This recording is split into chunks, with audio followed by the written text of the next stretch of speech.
bonsoir. D'accord. Je vous ai, je vous garde. Pour entrer dans cette émission, si vous voulez bien. On l'a dit à l'entame de cette émission, Brice Clotaire Oligui Nguema est donc au Cameroun depuis 11 heures de ce vendredi. Il avait rendez-vous avec le président de la République, son Excellence Paul Biya. Ça, c'est pour faire dans la formalité. Enfin, il devait rencontrer Paul Biya à 15 heures. Ça, c'est d'après le programme officiel qui nous a été livré de la communication de la présidence de la République. Et puis, il doit repartir ce soir pour le Gabon.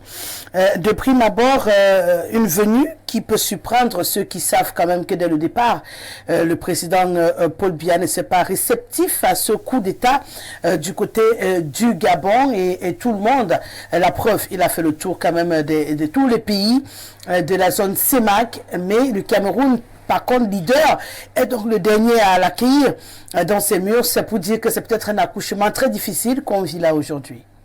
Oui, c'est vrai que il n'a plus besoin de rappeler que le président gabonais, l'actuel président gabonais arrive au pouvoir après un coup d'État le 30 août dernier. Il a prêté serment comme président de transition au Gabon. Et puis il a fait le tour justement des pays de la sous-région Afrique centrale, donc de la CEMAC. Et là, il a réservé la dernière étape au président. Il a réservé ou il n'a pas pu faire autrement? Bon, moi, je pense qu'il a réservé. Parce qu'il y a quand même eu des demandes qui n'ont pas abouti. Il n'aurait peut-être pas été autrement, parce qu'il fallait, de toutes les façons, il fallait commencer quelque part et terminer quelque part. Mais maintenant, est-ce que le choix de terminer par le Cameroun est un choix anodin? Je dirais peut-être non. Peut-être qu'il fallait réserver justement cette dernière étape à celui-là qui est considéré comme celui qui a la maîtrise. Parce qu'il faut le dire que le Cameroun, c'est quand même le poids lourd de la CEMAC. Il était normal, de mon point de vue, qu'une fois et qu'il avait fait le tour des autres pays, qu'il termine par celui-là qui est considéré quand même comme la locomotive de l'Afrique, de la sous-région Afrique centrale. Donc pour moi, de ce point de vue, c'est tout à fait normal qu'il termine par le président Biya. Encore que, on peut dire que, pour revenir au thème que vous proposez, les enjeux, on peut se dire qu'il y a davantage d'enjeux pour le Gabon, les Gabonais frères, que pour le Cameroun. Pour les Gabonais frères, on imagine qu'il est question, après justement ce coup d'État, de venir expliquer. Je me dis qu'il est certainement venu expliquer au président Biya les raisons qui l'ont amené justement à faire ce coup de force-là, à faire partir le président Ali Bongo. Moi, je me dis certainement dans les échanges avec le président de la République, Paul Biya, il y a eu justement cette explication-là. Et puis maintenant, il fallait quand même redonner confiance au peuple camerounais quant à la situation. Quant à la situation entre le Gabon et le Cameroun, quand on sait qu'il y a toujours eu des frictions entre les deux pays, et dernièrement encore, quand le président Brice est arrivé au pouvoir, vous vous souvenez qu'il il y a eu une certaine réforme, je vais dire ça comme ça, vis-à-vis justement des étrangers vivant au Gabon. On a vu un certain nombre de mesures qui ont été prises pour restituer, je vais dire ça comme ça, aux Gabonais un certain nombre de choses qui leur étaient indûment, d'après les Gabonais, qui leur étaient indûment prises et concédées justement aux étrangers. Donc on se dit que c'est tout ça certainement qui amène le président gabonais à Yaoundé. Donc d'une part venir expliquer le pourquoi du coup d'État et puis essayer de normaliser les relations. C'est vrai que Yaoundé a condamné le coup de force, mais n'a jamais rompu les relations. Ça c'est ce qui est important. Ils ont condamné le coup de force, le coup d'État, mais ils n'ont pas rompu les relations avec le Gabon. On peut évidemment imaginer que si les relations n'ont pas été rompues, c'est certainement parce que, et c'est là où il y a certainement l'enjeu pour le Cameroun vis-à-vis du Gabon, parce qu'il faut le préciser, il y a une grande communauté camerounaise déjà qui vit au Gabon et qui a besoin justement qu'il y ait cette chaleur entre les deux pays, qui est une stabilité justement dans les échanges entre les deux pays. N'oublions pas également que beaucoup de Camerounais vont commercer au Gabon. Donc les Camerounais ont intérêt à ce que les relations soient stables, amicales entre les deux pays. Monsieur El Hadj Maïga Ibrahim, le président de la République du Cameroun, légaliste jusqu'ici, qui s'est toujours voulu démocrate, qui promeut le fait justement qu'on ait besoin de passer par des élections pour atteindre la tête de l'État, qui accueille aujourd'hui quelqu'un qui est arrivé par un coup de force, par un coup d'État. Est-ce à dire qu'il ouvre un peu plus l'esprit à cette alternative? Non. Non, je pose la question. Non, tout coup d'État, franchement, une prise de pouvoir par un coup de force doit être condamné d'abord, surtout aux premières heures. L'émotion et tout, et connaissant la relation familiale, même de personne à personne d'abord, entre le chef de l'État camerounais et la famille Bongo, vous voyez, ça fait quelque chose. Souvenez-vous qu'Ali Bongo est venu ici. Dès qu'il a prêté serment, le premier à venir rencontrer, c'était le président Paul Biya. Il a d'ailleurs dit à Mondo Vision qu'il était venu rencontrer son père. Rencontrer son père, oui. Tout à fait normal. Maintenant, moi, ce qui me surprend avec les Camerounais, c'est quoi? On veut toujours faire croire que quand ça nous intéresse, nous, on parle d'un État souverain. Le Gabon n'est pas une région du Cameroun, bien que ça pouvait l'être. Nous, c'était, n'est-ce pas, le découpage des colons. Mais le Gabon, c'est un État. Le peuple gabonais ont décidé, n'est-ce pas, ils ont pris leur destin en main, ils ont décidé de déposer. On peut l'appeler coup d'État, on peut l'appeler, n'est-ce pas, ce qu'on a appelé, certains disent, n'est-ce pas, une révolution du palais. Mais toujours est-il dit qu'on a déposé un chef d'État en exercice qui a été élu peut-être entre guillemets, on ne sait pas, mais qui a été quand même élu. Donc ça ne peut pas plaire. Oui, ça ne peut pas plaire, n'est-ce pas, aux autres, surtout quand on sait en Afrique, on appelle ce qu'on appelle le syndicat des chefs d'État. Surtout les barons, on est d'accord. Ça ne peut pas plaire, ça c'est des mauvais exemples. Donc au début, n'est-ce pas, tout à fait normal, le Cameroun a condamné. Nous, qui sommes, n'est-ce pas, au moins des observateurs, qui, n'est-ce pas, intervenons dans des émissions et tout ça, des débats, on nous a menacé de ne plus parler de coup d'État. Vous vous souvenez? Voilà, on nous a dit de ne même pas prononcer le nom de coup d'État. Mais nous oublions que ce qui est sûr, tous les éléments, les ingrédients qui ont conduit, n'est-ce pas, à ce coup de force au Gabon, ces mêmes éléments sont réunis ici chez nous au Cameroun. Donc ça ne peut pas plaire. Mais parlons, n'est-ce pas, du problème. Si on suit votre regard, vous voulez dire quoi? Qu'il vienne expliquer un peu au père comment éviter que ça n'explose chez lui? Non. Là, maintenant, c'est pour ça, je voulais vous dire, n'est-ce pas, en ce moment, parlons de la coopération. Le Cameroun et le Gabon, n'est-ce pas, mon frère du CAC a eu à l'expliquer, il y a, n'est-ce pas, des enjeux économiques énormes. C'est-à-dire, c'est deux peuples pratiquement frères. Et si vous voyez la masse, la population camerounaise qui se trouve au Gabon, et justement avec certaines réformes que M. Olingui a apportées, moi je suis à Oussa, les Aoussa aujourd'hui au Gabon sont menacés. Donc il y a tout ça. Il y a de coopération d'abord avec, n'est-ce pas, des engagements peut-être pris avec l'ancien président. Il fallait qu'il vienne expliquer, n'est-ce pas, à son voisin le plus proche, que non, peut-être rien ne doit changer. Je suis là juste pour une période parce qu'on a dit qu'il est venu juste, n'est-ce pas, pour pouvoir ranger le choix, organiser une élection au lycée. Donc cette rencontre, c'était à tête. Avec quand même, qu'on le veut ou pas, le patriarche, n'est-ce pas, de la sous-région, de l'Afrique centrale. Ce n'est qu'une très bonne chose qui peut rassurer les gens et qui peut lui donner, et sûrement cette question ne peut pas manquer, de savoir comment se porte, n'est-ce pas, l'ancien président. Et qui est malade, son fils pense faire voilà de lui et tout, son épouse est en prison, lui-même est enfermé. Donc vous voyez, c'est des petites explications comme ça qui peuvent venir rassurer. Et comment il y a, n'est-ce pas, cette histoire. Si vous dites que le Gabon est un État souverain, pourquoi venir expliquer aux voisins? Non, c'est dans les causeries où une question peut glisser comme ça, vous voyez un peu. Et puis ça peut attirer d'autres. Mais parler, parce que quand tu écoutes le Camerounais, c'est comme ils vont dire parler de l'onction, il veut avoir l'onction, il veut. Mais la différence pour vous, elle se trouve où? Venez parler avec le père pour lui expliquer. C'est pas comme venir prendre sa bénédiction, non? Pour vous, c'est pas la même chose? Non. Parce qu'il y a des choses. J'ai posé un acte chez moi et que je décide de partir expliquer aux voisins pourquoi j'ai posé mon acte, ça veut dire que j'ai besoin que ces voisins me comprennent. C'est normal, je vous dis, j'ai besoin de leur soutien. Souvenez-vous, Le président Paul Biya allait en France pour dire qu'il est venu, n'est-ce pas, expliquer. Oui, on a dit la même chose. On a dit la même chose. Devant, il allait se griller devant, on est d'accord. Oui. Donc, lui, en venant ici, je dis les enjeux qu'il y a entre ces deux pays, le Gabon et le Cameroun, vraiment cette rencontre, quand les gens disaient non, le président ne peut pas le recevoir, moi je disais non. Le temps juste, n'est-ce pas, que l'émotion passe, quel que soit le cas, cette rencontre devait se faire. Et ça se fait aujourd'hui. Et c'est bénéfique pour les deux pays. D'accord. Monsieur Awono, il disait que ça devait se faire parce qu'on se rappelle quand même que lorsqu'on a eu ce coup de force, beaucoup de personnes regardant le fonctionnement du chef de l'État du Cameroun se disaient que ce n'était pas possible.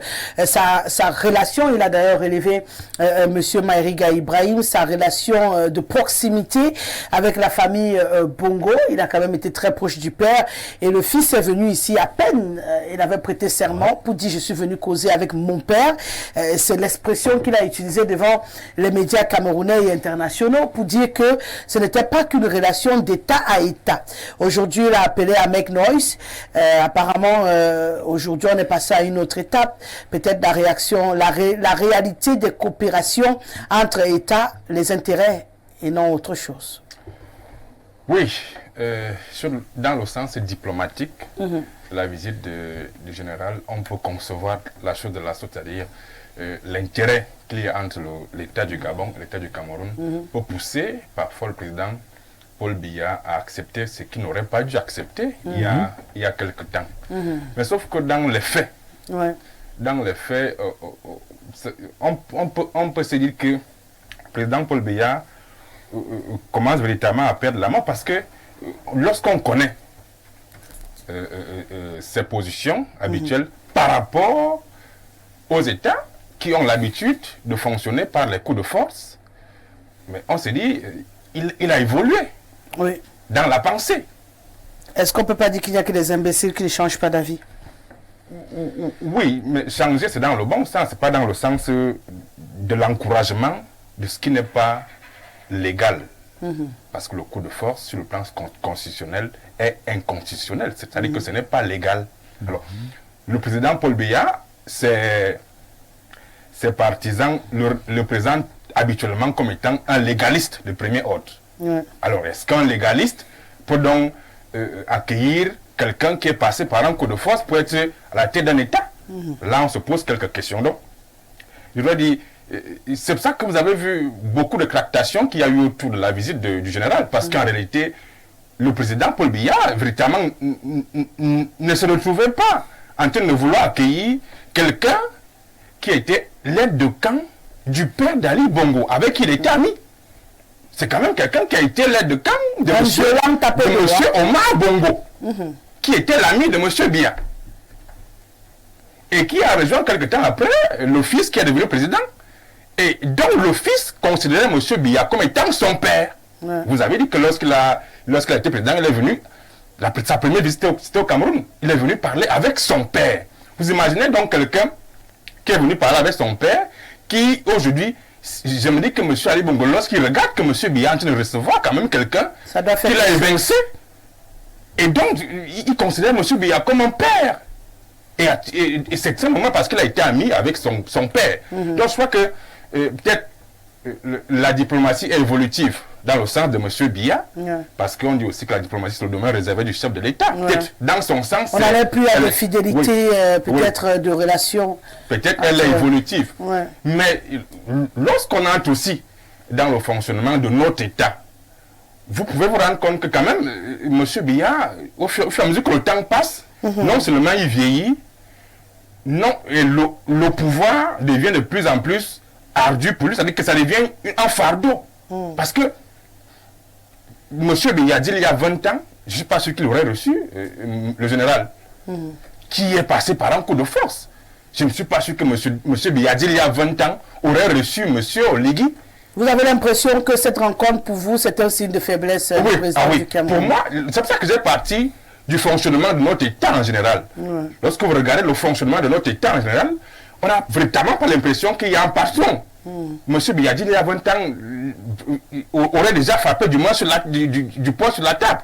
Mais là, véritablement, nous sommes là avec un gouvernement qui va passer tout un septennat. Ce n'est jamais arrivé. Depuis que M. Biya est au pouvoir, ce n'est jamais arrivé. Vous comprenez qu'au fur et à mesure que le temps passe, il devient de plus en plus vieux et le pouvoir devient un peu un fardeau pour lui.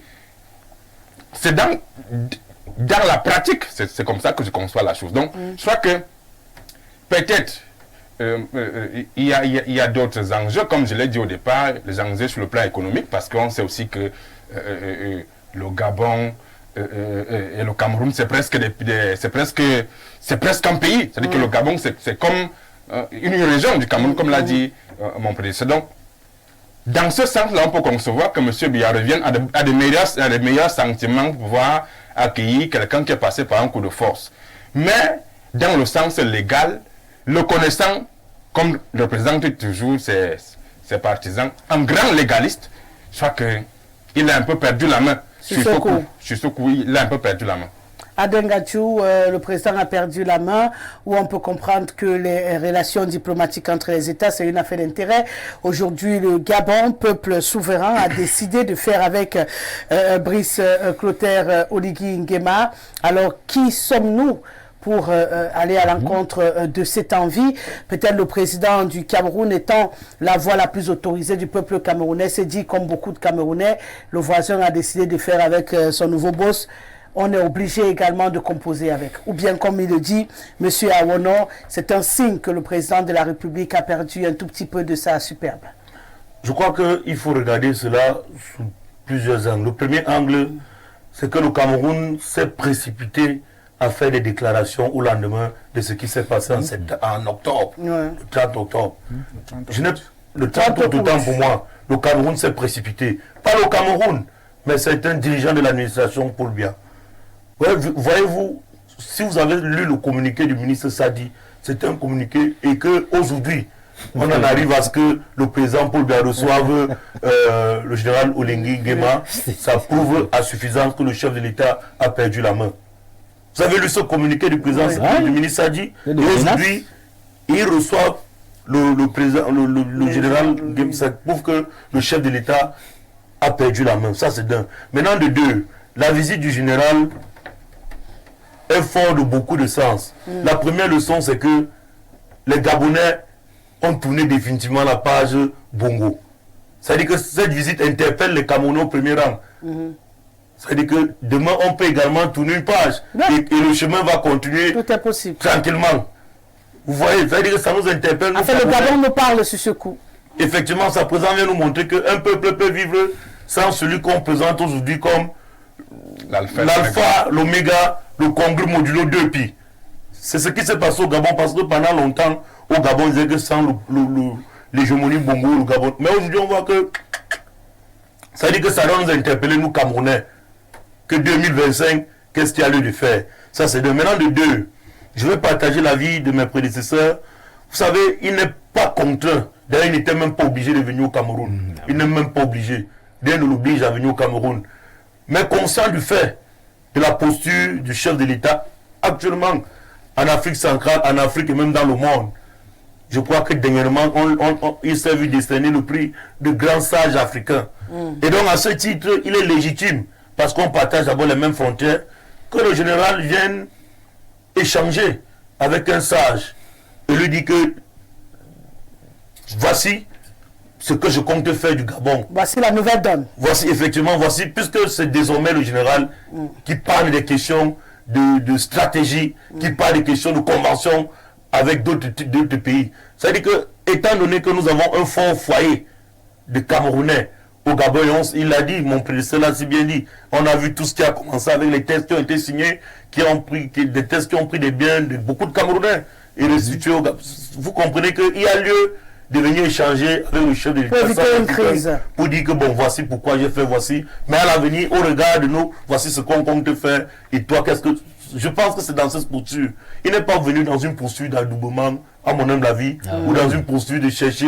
Il est venu parler de président à chef d'État, chef d'État. Maintenant, chemin faisant, il y a des petits mots autres qui peuvent glisser, où on peut dire que bon, mais tu te rappelles qu'il y a eu...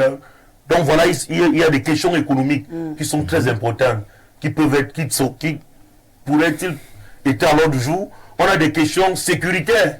Parce que vous savez que la sécurité avec nos frontières-là n'est pas quand même de bon augure. Donc il y a des questions sécuritaires, sans doute qui doivent être questionnées. Maintenant, il ne faut pas perdre de vue qu'il y a le siège de la CEEAC qui a été momentanément retiré au Gabon. C'est-à-dire qu'autant de choses que le président Nguema, parce qu'il sait que la voix du chef de l'État compte, au moment où beaucoup de sanctions ont été levées contre le Gabon. Voilà un peu... Il faut restaurer le Gabon dans son fonctionnement, récupérer ce qui peut l'être. Vous savez, on dit que le peuple souverain, lorsqu'il l'a accepté, et on a vu, c'est une transition, ou alors je ne vais pas dire coup d'État, c'est une transition qui s'est faite de manière terre à terre. Il n'y a pas eu de fusion de sang, il n'y a rien eu. C'est-à-dire qu'on ne peut pas... C'est à condamner, c'est un coup d'État, mais moi j'appelle ça une transition, et ça doit nous interpeller. Nous. Au Cameroun. Oui, monsieur Awono. Oui, je voudrais que M.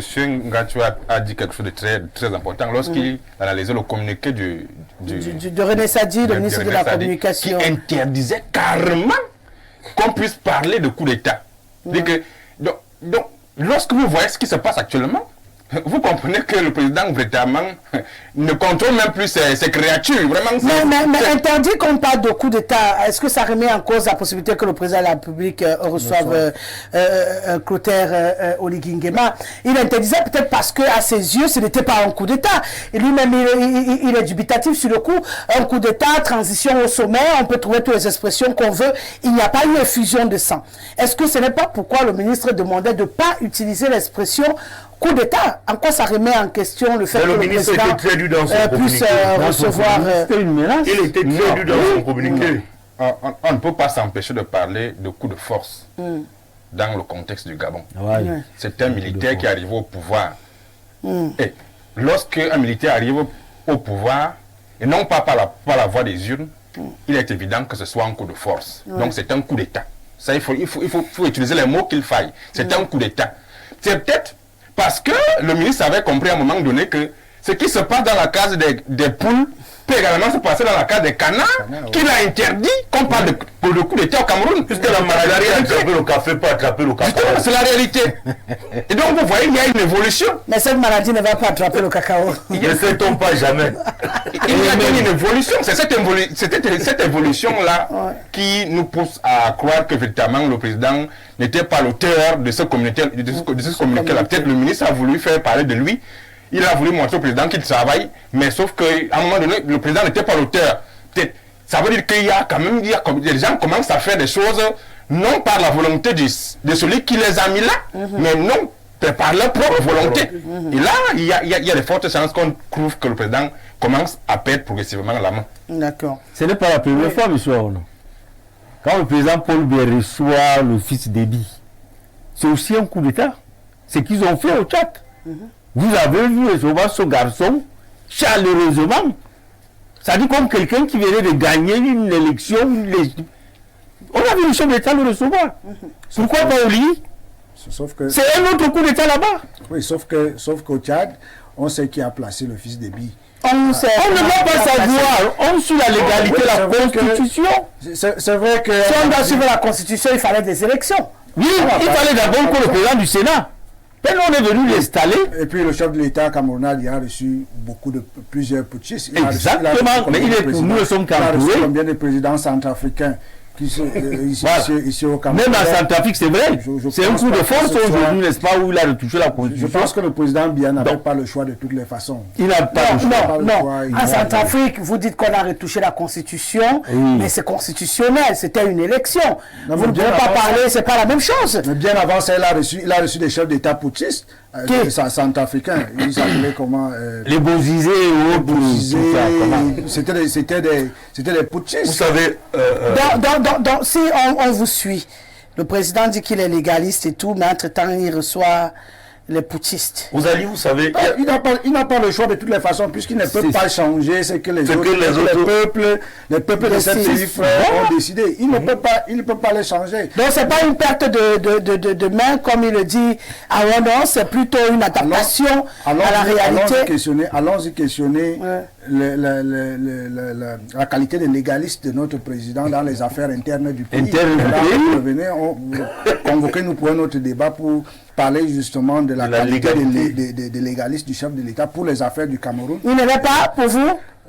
Quand vous voyez comment la société camerounaise fonctionne, vous pensez que véritablement... Il est le patron de l'exécutif, c'est pas lui qui gère le législatif ou encore le judiciaire. Vous faites serment, Rosalie. En tout cas, nous sommes dans un état démocratique. Nous sommes dans un débat, donc donnez vos arguments. Pourquoi vous voulez que moi... actuellement la constitution du Cameroun, la séparation des pouvoirs. Oui, la séparation des pouvoirs. Nous sommes d'accord au Cameroun. Il y a justement le texte et il y a le contexte. Et que nous avons un président qui est le premier de tout, qui est le responsable de tout. Lorsqu'il faut nommer, mais il n'est responsable de rien lorsqu'il faut assumer les dégâts qui sont causés par les gens qu'il nomme. Allons-y donc questionner la légalité de ci ou de ça. Et puis, on comprendra que on a intérêt à laisser les pays frères faire leurs affaires comme ils entendent, comme ils disent que c'est bon pour eux. C'est des pays aussi souverains. Il y a aussi quelque chose qui me chagrine quand même. Le fait que vous avez vu quand même l'hyperactivité du président français lorsque le fils Déby est arrivé au pouvoir. Il est aussi arrivé au Cameroun, le président Biya l'a reçu en grande trompe et tout. Et vous avez aussi vu vraiment son hyperactivité entre guillemets au Gabon. Parce que beaucoup évitent de parler de coup de force parce que ça s'est passé un peu comme dans un film hollywoodien qui mérite un Oscar. Parce que véritablement, les choses se sont passées à la 4-4-2 classique. À la 4-4-2 comme le dit M. Ngat. C'est-à-dire que ces gars... Justement, c'est ce que je dis. Ils sont tout organisés. Donc en réalité, ce qui gêne, c'est qu'on soit encore dans une Afrique où des présidents comme Paul Biya, quand même, qui a 41 ans au pouvoir, continuent de se comporter comme des sous-préfectures françaises. C'est-à-dire que quand la France décide, c'est tout le monde qui s'aligne. Parce que, non, où est-ce que la France a décidé dans ce cas? Non, mais Rosalie. Non, j'arrive. Pas naïf, Rosalie. Je le suis. Expliquez-nous. Vous ne devez pas être naïf. Ce qui s'est passé au Gabon, c'est un film monté de toutes pièces par la France. C'est un film monté de... C'est ça que vous avez vu après. C'est ça que vous avez vu après que Ali Bongo soit tombé, il a fait un discours en anglais. Exactement. Pour dire à la France que je vois ce que vous avez fait. Exactement. Donc, moi, ce qui me gêne, ce qui me gêne, c'est qu'on soit encore dans un pays comme le Cameroun où le président a 41 ans au pouvoir, qui a 90 ans et plus, qui continue de croire que la France soit vraiment la préfecture du Cameroun. Parce que là, je me dis que le président Biya n'a pas eu de choix parce que la France avait déjà décidé. Moi, c'est mon analyse à moi, et moi, ça me gêne véritablement. L'autre particularité, c'est que, est-ce que vous savez que, véritablement, on n'a jamais dénoncé de coup d'État en Afrique centrale? C'est-à-dire qu'on n'a jamais plus ce soir de dénoncer. Vous voyez un peu comment se comportent les pays de l'Afrique de l'Ouest et les autres pays, ils dénoncent. C'est-à-dire qu'ils disent que tel pays a fait tel. Mais comme le dit M. Aron, on sait qu'on se comporte comme si, si on dénonce et qu'on appelle à la vigilance, à la rigueur, on sera sevré ou privé d'un ensemble de bénéfices. Ce qui n'est pas bon. Vous savez, le Gabon est tout proche de nous. Et monsieur, on l'a dit, la maladie qui attrape le cacao peut attraper le café. Ouais, je vais prendre un peu entre guillemets. Il y a une distance entre les deux champs. Non, mais c'est essentiellement les mêmes herbicides qu'on utilise, les mêmes. Donc, vous voyez, quand je prends un peu ce qui s'est passé à l'Assemblée nationale, pour prendre le paradoxe, vous voyez qu'aujourd'hui, on a quand même. Vous voyez, auparavant, ça ne s'était rarement pas passé. Vous voyez comment on a humilié tout un premier ministre en pleine Assemblée nationale et qu'aujourd'hui, il en arrive à ne pas démissionner. Bon, la culture de la démission n'est pas En fait, ce n'est pas la démission, mon problème, c'est que l'humiliation qu'il a subie. Vous comprenez qu'aujourd'hui, certains députés, même si... Vous avez l'impression qu'on est dans la cour du roi Péto désormais au Cameroun, tout le monde y va de son délire. Ça devient très compliqué, parce qu'on ne peut pas comprendre qu'on bafoue une constitution comme celle du Cameroun, à Mondjo Vision, et qu'au lendemain de cela, personne n'a été inquiété. Mais il y a un problème de fond qui était posé par les parlementaires. Elle est bafouée par qui? Elle est bafouée par l'autorité, par le gouvernement. Par l'exécutif. La réaction des parlementaires. Je veux saluer justement, parce qu'il dit que jamais on commence à prendre conscience. Sentez pas. Par le passé, ils avaient une affaire qu'ils appelaient la politique des chaises vides. Mais ils ont compris aujourd'hui que ça ne bénéficie pas personne. Il faut manifester à l'intérieur. Aujourd'hui, un pincement, quand certains partis ont pris sur eux de ne pas aller aux élections, c'est qu'aujourd'hui, on devait avoir quand même un grand nombre qui s'injure, qui s'injure autant pour moi face à un type d'acte. Vous comprenez que par le passé, c'était récurrent au Parlement. C'est-à-dire qu'on arrive avec des textes de 100 pages au lieu de 400 pages. Les députés valident, ils ne savent pas ce qu'il y a dans les 400 autres pages. Et les mêmes causes opposant les mêmes effets. Il y avait des annexes de plus de 4000, 3000 pages. C'est compliqué. C'est un peu comme ce redoublant qui dit qu'il connaît déjà. Et quand le pauvre entre, c'est ce qui se passe. Donc aujourd'hui, on doit faire très attention dans notre pays. Puisque M. Ngacho, à l'époque, on avait des députés qui ne comprenaient rien. Des gars venaient dormir en pleine assemblée et puis ils se réveillaient quand on disait adopter, ils commençaient à applaudir, ils ne comprenaient rien. Maintenant, on a des jeunes députés des autres partis, même du RDPC, qui savent quand même un certain nombre de choses. Donc, qui ont quand même. Vous avez l'impression qu'au Cameroun, on est à l'ère de la révolution, pour ne pas dire, il ne faut pas que le mot révolution est frais. Mais tout ce qui est transformation est une révolution. Donc aujourd'hui, que le chef de l'État n'est plus celui. C'est-à-dire qu'il n'a plus la main. Et les gars sont en train de la nuit de longs couteaux qui se précise. Le grand soir. Donc, vous savez, quel que soit l'an, il y aura une transition dans notre pays. Peu importe. À la fois. Mais on va la souhaiter pacifique. C'est tout ce qu'on souhaite. Et pour qu'elle soit pacifique, sur quoi je profite de cet espace pour inviter les jeunes de tous bords. Parce qu'on ne peut pas se prévaloir de sa propre turpitude. C'est-à-dire qu'un jeune ne peut pas dire aujourd'hui qu'il n'a pas d'emploi, qu'il souffre, alors que le moment venu, il n'a même pas les atouts pour pouvoir décider de qui va le gouverner. La carte. Les jeunes doivent s'inscrire sur les listes électorales. Ça ne doit pas être l'apanage d'un parti qui doit dire que venez vous inscrire parce que je suis l'opposition. Non, c'est le bienfait de tout le monde. Les jeunes doivent comprendre qu'aujourd'hui, on atteint la vitesse de croisière et que nous devons prendre nous-mêmes les choses en main. Quand je dis prendre les choses en main, ce n'est pas par un coup de force, c'est qu'on doit désormais s'impliquer. Vous devez décider de votre destin. Vous connaissez la phrase magique des jeunes? Je ne fais pas la politique. Je ne parle pas politique.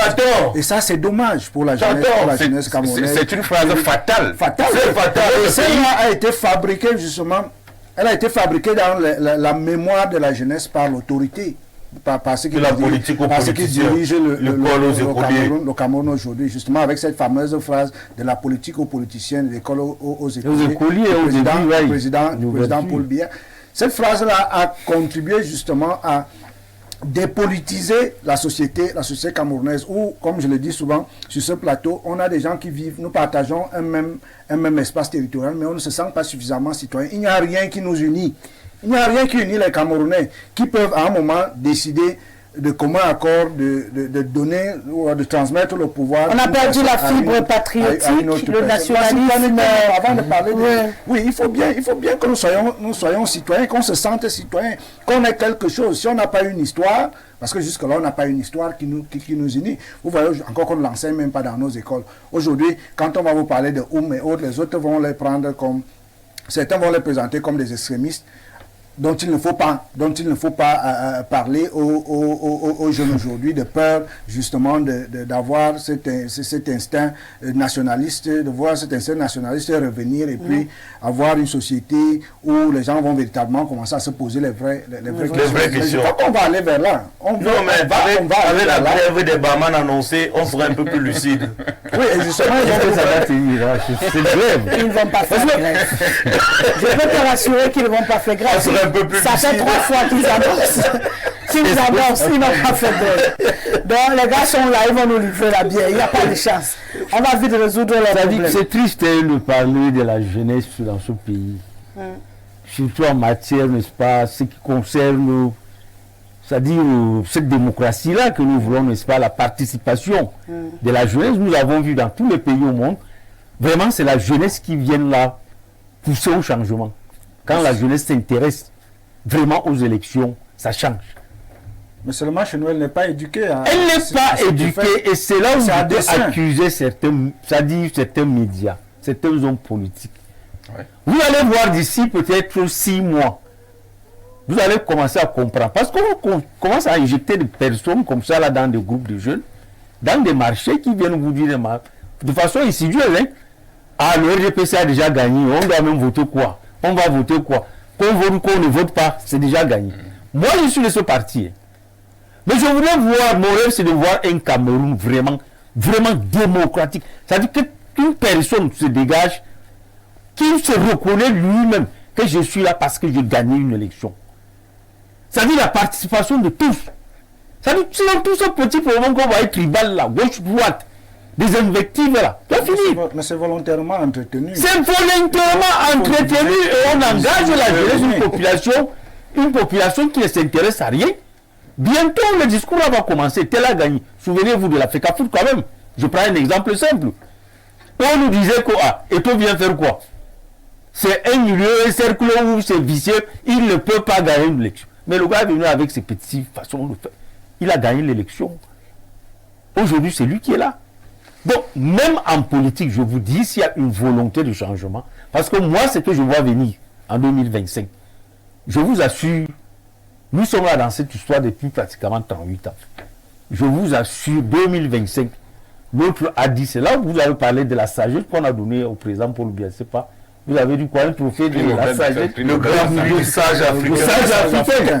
J'ai entendu même un truc qui s'organise au sud qu'on appelle le Moïse du Cameroun. Vraiment que le président Biya essaie de faire quelque chose pour passer 2025. Avec tout ce petit truc que nous voyons, gauche-droite, où on veut faire un passage en force de positionner quelqu'un. Je ne voudrais pas prononcer le nom des gens ici. Je peux pour ce pays. Non, parce que ça ne passera pas. De toute façon, ça ne passera pas. Et je suis content que ce soit un militant du RDP. Non, il faut dire, c'est notre pays. De façon aussi convaincue. Moi, je suis vraiment content. Parce qu'il y a des gens qui croient. Nous avons vu le départ d'Aïdjou. Aïdjou descend, n'est-ce pas, comment on appelle du Pérou, la paysanne venir entrer dans une voiture seule avec son chauffeur et partir avec sa gandoura blanche. C'était beau à voir. Tous ont pleuré, même le paysan pour lui a pleuré. Tous ont dit non. Restez, allez vous faire traiter là, vous revenez, nous allons gérer le temps que vous... Il a dit non, je pars.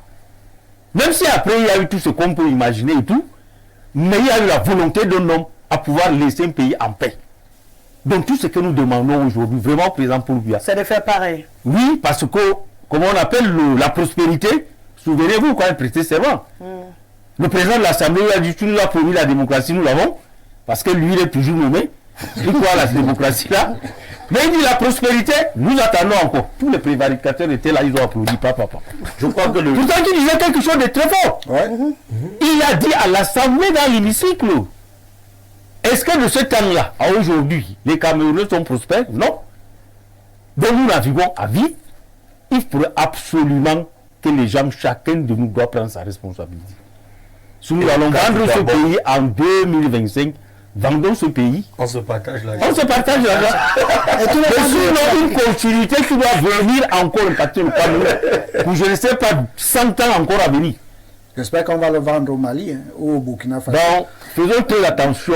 Je constate que la venue du général Brice Clotaire Oligui Nguema vous inspire beaucoup. Non, on ne va pas perdre de vue, M. Ngadjou, que le Cameroun, ce n'est pas le Gabon. Non, toute comparaison n'est pas raison. Arrêtez, ce que je disais, c'est que sa venue, au-delà de l'aspect économique, au-delà de l'aspect sécuritaire, au-delà de l'aspect de renforcement des liens d'amitié, de fraternité, des relations bilatérales, tout ça qui nous unissent. Sud, j'aime bien cette expression. Qui nous unissent. Je voudrais qu'on reste quand même lucide, parce que sa venue nous montre qu'on a un peuple qui pendant longtemps a cru que c'est une famille qui pouvait les gérer ad vitam, mais qu'aujourd'hui ils peuvent vivre sans cette famille. Première des choses. La deuxième des choses, à mon avis, c'est que le général est venu partager l'expérience de la gestion, de la transition politique. Vous savez que le Cameroun a quand même cette grandeur d'avoir pu gérer des transitions politiques sans sang, beaucoup d'effusions de sang. On se rappelle de 84 ou encore d'autres années qui 2000 on a géré quelle transition? La transition, c'est quand on enlève quelqu'un pour mettre quelqu'un. Mais en 84, vous avez géré quelle transition politique en 84? Non, politique entre qui et qui? Non, 84, il y avait du sang. Hein. Oui, non, mais pas avec du sang. Mais on a pu gérer. C'était une transition politique entre le président et Idjo. Oui, non, c'est la seule transition qu'on a connue. C'est la seule. Vous cherchez un coquin difficile, mais en Afrique ici, non, on n'a pas eu de transition puisque la même personne était là. Donc, c'est un peu ça. Je pense que c'est cette lecture que moi je peux faire. Et c'est d'interpeller mes pères jeunes à plus de responsabilités. D'accord. Un dernier message pour cette visite. Pour dire que mon voisin en face a dit ici qu'il ne va pas prononcer les noms des gens. Donc, c'est un autre message. Pour M. Biya. Ah oui. Parce que son ami Omar Bongo a tout fait pour laisser son fils, mais qui n'a pas fait long feu. Qui a subi. Qui a d'ailleurs été mal élu. Il a tout fait pour laisser son fils, mais qui n'a pas fait long feu. Qui a subi tout ce qu'on connaît, qui se retrouve en train de faire des discours en anglais. Donc, vraiment, s'il aime son fils, il est parlé de ces choses-là. C'est compliqué. En 2027, c'est là très compliqué qu'il ait parlé son fils de ces choses-là. D'accord. Non, ça c'est vrai. Vraiment. Ça c'est la sagesse. Il faut vraiment écarter son fils. Est-ce que son fils lui-même est un Le Gabon, c'est pas le Cameroun. Je vous le concède. Merci. Voilà, une couleur orange pour une bonne dégustation communicationnelle. Ibrahim, le maillot jaune avec qui nous débattons du côté des sources et qui est à Wado dans son vestimentaire sahélien. Adin, allié du parti homme pyromane, sans oublier Henri. Enfin, le vieux et le dirigeant de la transition peuvent se parler. Mais qu'est-ce qu'il y aura au menu? Vient-il auprès du vieux s'imprégner de la cuisine dans l'opacité électorale afin de perdurer lui aussi au trône? Je n'oublie pas l'assainissement dans les relations politico-économiques. En tout cas, Massok Thomas, qui nous écrit ce soir. L'occasion d'apprendre auprès du père comment s'agripper. Bonsoir la Rose nationale. Moi j'ai toujours dit, il n'y aura rien de bon qui sortira de cette visite. Si ce n'est qui projette des urines avait aussi loin que l'autre. Sérieusement, que peut-on attendre d'une rencontre entre Che Guevara et Pablo Escobar sous le regard d'El Capo, qu'on appelle communauté internationale? C'est un service depuis Kayele. Il nous écrit ce soir. Donc les gars vont faire la bataille des urines qui urine plus loin que l'autre. C'est tout ce qu'ils vont faire au palais. Vous êtes grave, hein, vous les Camerounais. Bonsoir à vous. Le président gabonais cherche quoi au Cameroun? Lui, il a chassé un président qui avait 63 ans. Et aujourd'hui, il vient voir un président qui a 92 ans. Il est venu se moquer des Camerounais. Quel conseil un homme de 92 ans va-t-il prodiguer à un humain de 58 ans? La sagesse. Bonsoir le plateau. Cette visite traduit l'hypocrisie des relations internationales et des démocraties de la sous-région Afrique centrale. Pourquoi personne ne demande à M. Oligui Nguema ce qu'il est advenu de la victoire du professeur Ondo Ossa? Faut-il toujours accuser la France? Les leaders africains ne sont que des égoïstes pour la plupart. Aristide depuis soi. Il n'y a pas eu de coup d'État au Gabon. Ali doit faire même la prison, même sa femme et son enfant. Brice est venu libérer le Gabon. On supporte votre chaîne. C'est Ossou qui nous écrit justement depuis le Gabon ce soir. Bonsoir madame. Dites au monsieur en nœud papillon que la transition dont il parle au Cameroun a fait plus de 1000 morts. Bonne émission à vous. Bonsoir Rosalie. La visite du général Oligui Nguema est salutaire pour les bonnes relations entre les deux pays frères. Saluons la bravoure de ce général qui a débarrassé le peuple gabonais de la dynastie qui a pris ce pays en otage. On se souvient que Pascal, pour défendre sans parenté avec Ali, déclare à Mondovision que les effigies sans figurant dans des effigies figurant dans les emblèmes de ce pays représentent Ali et Pascal. Voyez jusqu'où ils sont allés. Ce général est le Abraham Lincoln du peuple gabonais. C'est Jérémy depuis Douala. Salut Rosalie, je suis Monsieur Bélé, enseignant en Gaoundéré. Le Premier ministre a bel et bien lu son document, oui, ça c'est vrai, après beaucoup de secousses. Ne confondons pas l'humilité et l'humiliation. Ce que cette poignée d'élus a fait, c'est du folklore et de la gesticulation pure et simple. Dans mon village, on dit qu'à force de trop applaudir un enfant qui danse à côté du feu, il finit par y enfoncer les pieds. On n'encense pas un élu qui fait le bras de fer à tout un PM. Vos panélistes font du fétichisme sur 2025. Je préfère pas vous répondre parce que vous n'avez pas peut-être une grande connaissance du Parlement. Ah oui? Dans le monde entier, on a des discussions très houleuses dans les parlements. Il y a des bagarres dans des parlements parce que lorsque... Ça dit que le PM n'a pas lu son discours. Mais la réaction au moins de ces députés prouve que notre Parlement commence un tout petit peu à ressembler à un Parlement. Les oppositions dans un Parlement, c'est normal. Ça ne doit pas être considéré comme un problème. C'est normal que lorsque quelqu'un n'est pas d'accord, qu'il donne son avis, que le ton monte, un peu comme sur ce plateau. Parfois, ils ne sont pas d'accord, le ton monte. C'est également ça la discussion quand on a des êtres humains. Ne considérez pas le fait... Vous appelez quoi tout un PM? Si le PM a parfois l'habitude d'annoncer des choses, après on n'obéit pas. C'est au Parlement que... On ne va pas lui dire que monsieur le PM. Il y a une loi au Cameroun qui dit que 15 jours avant le début de la session parlementaire du mois de novembre, on doit remettre à tous les députés la loi de finances de l'année qui suit pour que ces derniers s'imprègnent de ce document très lourd et décident de l'avenir du Cameroun. Est-ce qu'ils n'ont pas le droit de le dire au Premier ministre? Le Parlement peut déposer le PM. Ils ont le droit de le dire. Une motion les sanctions tout de suite. Voilà, le PM tombe et c'est des élus. Donc il faut s'informer, c'est très important. Je pense qu'on revient à ce que vous avez dit, monsieur Mendegué. On n'a pas beaucoup de citoyens au Cameroun. Non. Ils sont très nombreux à ne pas maîtriser même comment fonctionne ce pays. Et c'est là où tout le bas blesse. J'espère sincèrement qu'au fur et à mesure qu'on s'échine sur ce plateau, on réussira à avoir des citoyens plus cultivés et plus informés que ça pour l'avenir de ce pays. C'est grave quand c'est un enseignant qui le dit. Justement. Un enseignant qui dit qu'il est enseignant et qui ne comprend pas que les députés puissent interrompre un Premier ministre. Voilà. Que c'est l'humilité. Alors qu'il regarde, il regarde les chaînes étrangères.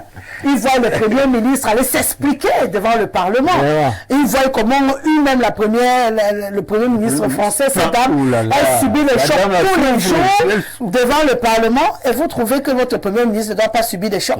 Non, il doit subir des chocs. C'est là que ça commence à se jouer. Et c'est important pour la culture politique au Cameroun. Salut Rosalie. Par rapport à la thématique de l'heure consacrée sur les enjeux du général Brice Oligui à Yaoundé, je suis dessus de constater que vos invités mélangent les thèmes. Assemblée nationale, révolution et autres. Nous attendons des analyses confortantes et édifiantes et quelque chose à retenir face à la thématique sur l'écran. Monsieur Christian Boutou, votre proposition c'est quoi? Votre contribution c'est laquelle? Voilà, vous attendez quoi de... Dites-leur ce que vous attendez qu'ils vous disent, parce qu'apparemment ils ne disent pas ce que vous voulez entendre. Alors dites-leur ce que vous voulez entendre, comme ça ils vont répéter. En attendant, chacun de ces messieurs est libre de son analyse. Moi je ne suis que modératrice. Rappelez à vos amis qu'il n'y a jamais eu une transition politique au Cameroun. Il faut faire la différence entre transition politique et transition constitutionnelle. Christian Mboutou qui nous le dit. On va se rendre du côté des États-Unis, du Cameroun, plus précisément à Boston. Bonsoir Madame Rosalie, bonsoir à votre panel. À vrai dit, président au titre a l'obligation de communiquer avec son peuple à chaque événement de scandale. Mais au Cameroun, il paraît qu'on a un président de fête, de famille et d'anniversaire. Si jamais le président de la République se retrouve devant nous sur le plateau, à vous la parole, à répondre à nos questions, il risquerait d'avoir un AVC. C'est Blondel depuis Boston. Oh, que Dieu fasse qu'il soit assis sur le plateau d'à vous la parole devant vous. Franchement, je prendrai mon pied ce soir-là. Pour permettre au président de s'expliquer devant les Camerounais, avoir l'honneur de le recevoir pour le faire, ce serait vraiment... non, après ça, je dépose les clés. Oui, j'aurais tout eu dans ce métier. Bonsoir le panel. Le général a présenté son coup comme étant un coup de libération, vu que les Gabonais n'en pouvaient plus de l'oppression du régime précédent qui a fait 56 ans de durée sur le plan interne.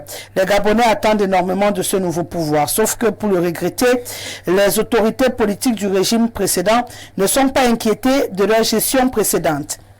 Elles sont toujours aux affaires, et que sur le plan de la coopération avec la métropole coloniale, bouche cousue. Un Gabonais du côté du Gabon qui nous écrit ce soir. Ça vient vraiment du Gabon. Il a signé un Gabonais du côté du Gabon. Bonsoir le plateau. Il n'y a jamais eu coup de tas au Gabon. On est toujours là au Gabon avec les Gabonais très présents ce soir devant le petit écran. Il n'y a jamais eu un coup d'État au Gabon. Il s'est agi d'un coup de libération sans effusion de sang. En quoi la rencontre entre Oligui et Biya cause problème? La rencontre entre Oligui Nguema et Obiangema n'a pas suscité autant d'interrogations. Aneye, je vous suis depuis OIM. Le Cameroun et le Gabon sont des pays frères. Normal que Oligui Nguema rencontre le doyen. Voilà. Il a même mis la langue maternelle dessus. Hein. Bonsoir Rosalie. La réelle politique a rattrapé le président Paul Biya. Le Gabon est un État souverain qui n'a pas de leçon de management à recevoir du Cameroun. Et puis, quelle est cette hypocrisie qui insulte l'intelligence des Africains? On peut perdre certaines facultés et en déduire qu'on ne peut plus exercer les hautes fonctions. Rosalie, ce qui se passe à l'Assemblée nationale est un signe du temps. Il y a irréversiblement du temps. Des bénis oui s'estompent progressivement. Observe le nombre de scandales qu'il y a au mètre carré dans ce pays. Rosalie Le Courant venait de partir en Corso. Nouvelle route Nicole Bisson. Bonne émission et à demain.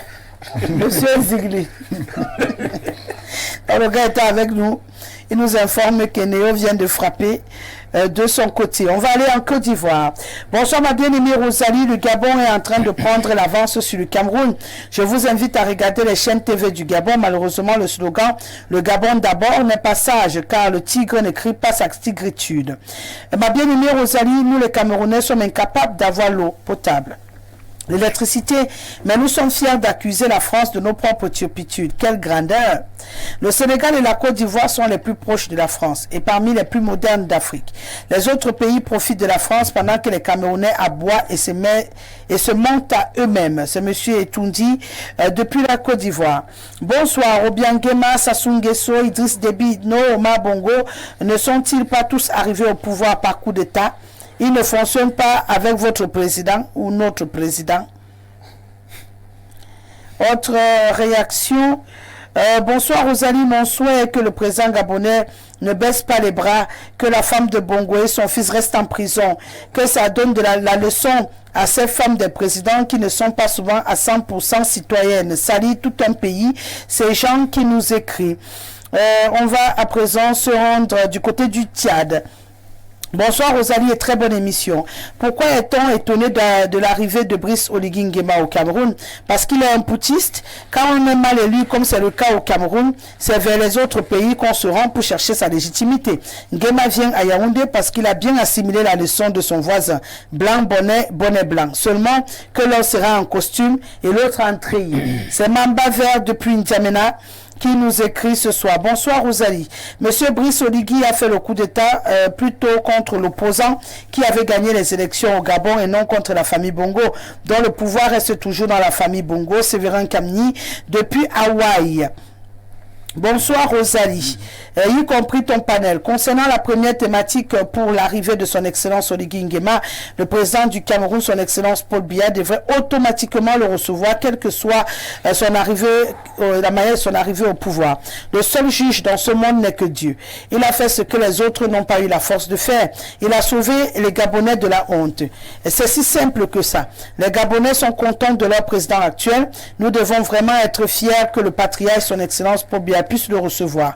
Si c'était le contraire, ça devrait être un grand danger pour le Cameroun. Merci beaucoup, patriarche visionnaire et corsier depuis le Nord, qui prône toujours la paix chaque fois qu'il écrit. Bonsoir ma belle Rosalie, digne fille du Mbam. Bonsoir à ton riche panel. Concernant la thématique en débat, je pense que les relations internationales sont au-dessus des considérations personnelles. Il s'agit d'un pays ami et je me demande comment certains panélistes pensent que c'est parce que le Gabon est un quartier du Cameroun qu'il ne faut pas respecter le peuple gabonais. Au Cameroun, certains font des déclarations le matin Et le soir, ils disent autre chose, peut-être pour essayer de manipuler l'opinion. Le président Biya dira à Oligui ce qu'il pense et rassurez-vous, Oligui prendra en compte les recommandations du président Biya, l'Africain du Mbam. Bonne émission à vous. Ce qui s'est passé au Gabon n'était pas un coup d'État, c'était bien un passage en force. Merci de recadrer le jeune homme en bonnet rouge qui parle avec peu de considération pour d'un chef de l'État. C'est terrifiant. C'est terrifiant. Bien gros mot. Bonsoir, le père qui prépare un jour sa fin doit rassembler tous ses enfants, quel qu'en soit le cas. Un enfant égaré n'a pas de poubelle où on le jette. Maintenant, le président Paul Biya a adopté de faire le rassemblement du peuple africain. Un sage a intérêt d'afficher ce comportement qui se doit pour tous. Franck, depuis Bokito. Bonsoir, la belle Rosa. Un poutiste de la Constitution reçoit son collègue poutiste militaire. C'est du pareil au même. Nous, on s'en fout. Le Cameroun réunit les mêmes ingrédients pour un coup d'état militaire. Malchance. C'est Léopold depuis Yabassi qui nous écrit. Bonsoir Rosalie, à ton panel. Le Cameroun est une plaque tournante et inéluctable en matière politique dans la sous-région. Le président général Oligui Nguema vient puiser la sagesse auprès du Nomgui compte tenu des échéances futures qui attendent le Gabon. Cette visite est hautement bénéfique pour les Gabonais qui aspirent à vivre dans la paix et la démocratie, garant de la prospérité nationale. Ernest Zambo, journaliste depuis Etambafia. Bonsoir au riche panel, je suis Solange de Fougerolles. Le président Paul Biya demande la libération de Sylvie Bongo et Noureddine Bongo parce qu'un adage de chez nous dit ce qui se passa dans la maison de la poule arriva chez le canard. Suivez mon regard. Sa famille risque de subir le même sort s'il n'arrange pas sa sortie. Bonjour ma beauté Rosalie, je profite de ce numéro pour te demander Continue de lire. une aide. Je continue pour toi. Non, pas pour moi. S'il te plaît, ne prends pas ça mauvais. Ton teint me plaît beaucoup. J'ai eu beaucoup de déboires avec des produits de la peau. Voilà. Peux-tu me connecter à tes sources? Mirabelle, il faut réécrire à la fin de l'émission. Hein. Déjà, je dois te dire que si mon teint te plaît, c'est bio. C'est bio. Et quand je te dirai, tu ne me croiras pas, mais oui, c'est la réalité. C'est bio. Je suis contre tout ce qui est compliqué. Donc, bon, en tout cas, écrivez-moi après l'émission. Je verrai ce que je peux faire pour vous. Ça me fait plaisir quand même qu'on apprécie le black. Parce que très souvent, c'est quand c'est très jaune qu'on apprécie. Donc, trouver une Camerounaise qui apprécie notre teint, notre couleur au pays, oui, ça me fait plaisir. Écrivez-moi après l'émission. C'est pas coûteux. Ah non, c'est très coûteux au Cameroun aujourd'hui. Je vais te surprendre. Garder sa peau naturelle au Cameroun est plus cher que se faire la dépigmentation aujourd'hui. On achète les produits dépigmentants à 1000 francs, 500, à 1000 francs, à 2000. Pourtant, tu ne trouveras pas une huile naturelle à ce prix-là. Désolé. Non, même ça. Ah non, je suis désolé. Quelle contenance? Tu vas trouver un litre et demi. Pourtant, tu as 1,5 litre à 1500 pour te dépigmenter. Mais tu as une petite bouteille comme ça, au même prix. En tout cas, moi je suis un adepte de l'émission décalage. Décollage. Décollage, voilà. Voilà. Ah. Je suis un adepte de l'émission décollage. Je regarde tous les matins avant de sortir. Le Cameroun a besoin. Il y a les étoiles qui brillent. Parce que là-bas, ça brille. Hein? Non. Ça brille sur le tous les matins. Donc, Ça décolle véritablement. ça décolle. Le Cameroun a besoin de coups d'État. Ça décolle même dans les cœurs. Arrêtez vos cœurs. Bonsoir Rosalie. Quelqu'un m'a dit que le PDG, a le don de ne recruter que des belles femmes à Info TV et c'est dangereux. Je lui ai dit, il faut bien que quand tu démarres chez nous à 6 heures, que tu ne décolles pas, décolles pas jusqu'à minuit. Donc s'il faut qu'ils vous mettent... En tout cas, ils arrivent à me faire décoller de mon lit. Voilà.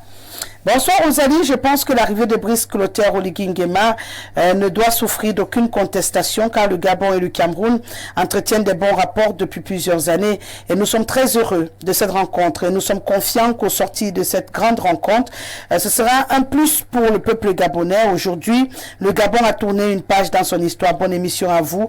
C'est un message d'Elvis depuis Oyem au Gabon.